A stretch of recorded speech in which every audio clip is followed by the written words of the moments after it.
Good afternoon. Welcome to the preview for the weekend's racing in Australia and New Zealand. There's a couple of interesting races on the day. There's a few that I found I think they're going to be a bit of a price. Happy to have a bit of a go. We start at Belmont, the last race. I think there's a bit of value here with two horses. Number 12, Mow At Me. I think this is ready to win now. The barrier, obviously no favours drawn out there.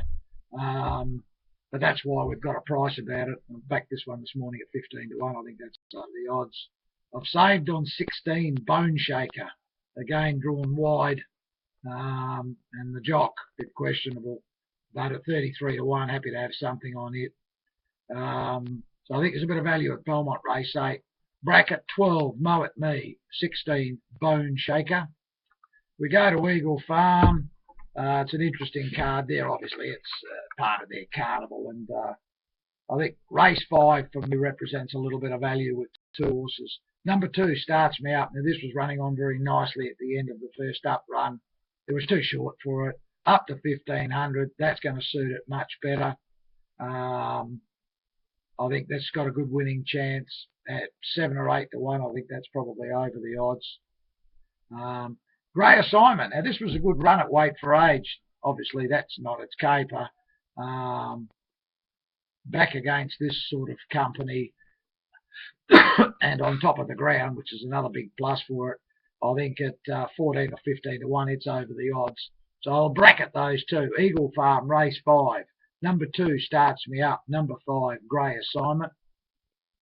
We go to Ellerslie. There's two horses here, one in race 6. Number 2, Magna Carta, and in race 7, number 1, Just An Excuse. Happy to be on both of these, only if the track goes to heavy tomorrow. At this stage, they've got it down as a slow 8. That's probably not mushy enough for either of these two. I'd want to see it get down to a heavy 10. If it gets to that, then I'm happy to be on both of these. At the moment, they're both around the 7, 8 to 1 mark. That's rock bottom price for me. That's the sort of price I'd want on a heavy track, not on a slow track. So keep that in mind. Ellerslie 6, number 2, Magna Carta. Ellerslie 7, number 1, Just An Excuse, if the track gets downgraded to heavy. Found one at Kilmore in race 7, number 10, Prince Hussar. This is trialled really well, goes good fresh, and the sting out of the track's a big plus. So Kilmore, race 7, number 10, Prince Hussar. We go to Newcastle. Found one here. It's in a maiden race, actually. Race 7, number 6, Caramelos. New trainer Quinton's got it now. Trialled really well. Two good trials for this. Now, obviously, 3 starts, never run anywhere, but it's probably matured a little bit now, and I think the wet track might have been an advantage to it in the trials. So to back this, you'd want to be getting at least 6 or 7 or 8 to 1. If it's that sort of price, then I'm quite happy to join in. If it's unders, I'll let it win. Newcastle race 7, number 6, Caramelos.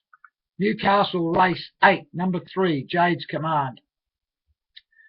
Strange ride last time. He went to the front, he surrendered the lead, and then he got knocked out of the race and had to ease it down. It's trialled well since then. I think it'll ping to the front here. I don't think he'll be surrendering the lead this time.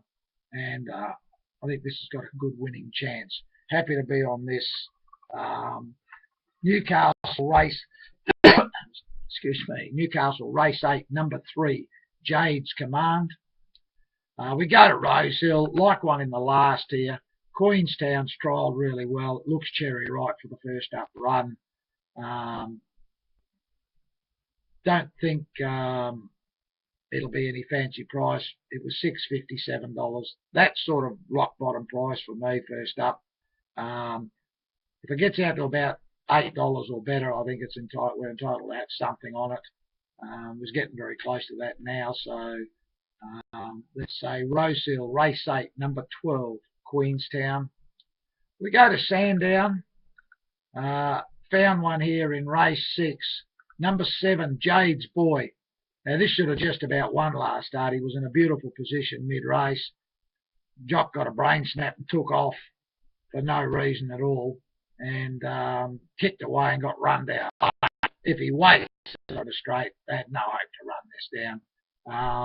Jockey change here, well drawn, should camp right on the speed. If he waits until around the 300, let it go for one sprint, it's going to be hard to beat. So Sandown, race 6, number 7, Jade's Boy, at 12 or 14 to 1. I think it's a terrific chance.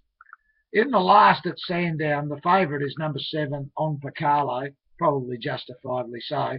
Found 2 trials, number 13, Ali Vital, and 14, the Jazz Singer. Now, both of these are around 20 to 1. I give them both a chance. Ali Vital, the good to dead, suits it very nicely. Even gets out the slow. The Jazz Singer, if it happens to get out the slow heavy, it comes right into the race. Both trialled well. I give them both a good chance to knock the favourite over. So Sandown, race 8. Number 13, Ali Vital. Number 14, the Jazz Singer, bracketed with the 7, obviously, On Picalo. We go to Wanganui. Race 7, Rod's Lookin'. Now, this killed them last start on the heavy track. Eased it right down late, won by 5 lengths, probably could have won by 10.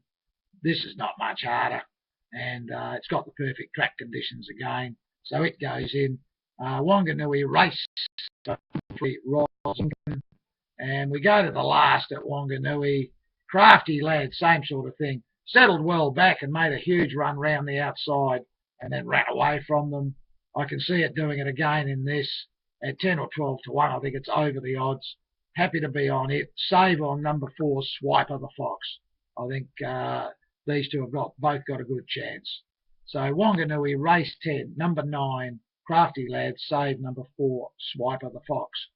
I've got a little sharp here with these 2 big jackpots in the TT and the 6 up. The Jockey Club has served us up complete poison. Put unraced in race 6, knocks you out of everything.